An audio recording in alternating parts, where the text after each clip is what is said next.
Hello বন্ধুরা, cook with মৌহার চ্যানেলে সবাইকে স্বাগত। আজকে আমি বানাবো নিরামিষ আলুর কোরমা। তাহলে চলো শুরু করি। প্রথমে কড়াইতে বেশ খানিকটা সাদা তেল নিয়েছি। এবার আগে থেকে আলুগুলোকে সেদ্ধ করে রেখেছিলাম। এবার আলুগুলোকে তেলের মধ্যে একটু নুন দিয়ে হালকা করে ভেজে তুলে নিলাম। এরই মধ্যে একটা মিক্সিং জারেতে 1 ইঞ্চি আদার টুকরো, 2টো কাঁচা লঙ্কা, 1 মুঠো কাজু আর 4 মগজ অল্প জল দিয়ে পেস্ট করে নিলাম।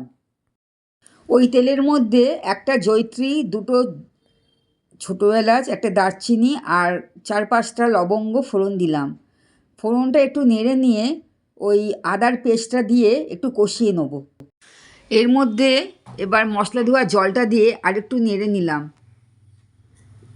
নাড়তে নাড়তে এবার টক দইটা ফেটিয়ে রেখেছিলাম, টক দইটা 3-4 চামচের মতন এর মধ্যে দিয়ে আরও একটু কষিয়ে নেব।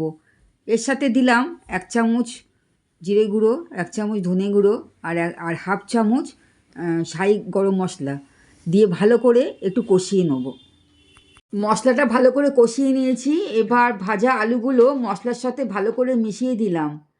কিছুটা মটরশুঁটি এর মধ্যে দিয়ে একটু নেড়ে স্বাদ মতো নুন আর অল্প চিনি দিয়ে ভালো করে নেড়ে এবার প্রয়োজন মতন অল্প জল দিয়ে ফুটতে দিলাম 1 মিনিটের মতন। নিরামিষ দিনে এই আলুর দমটা লুচি পরোটার সাথে খেতে দুর্দান্ত লাগে।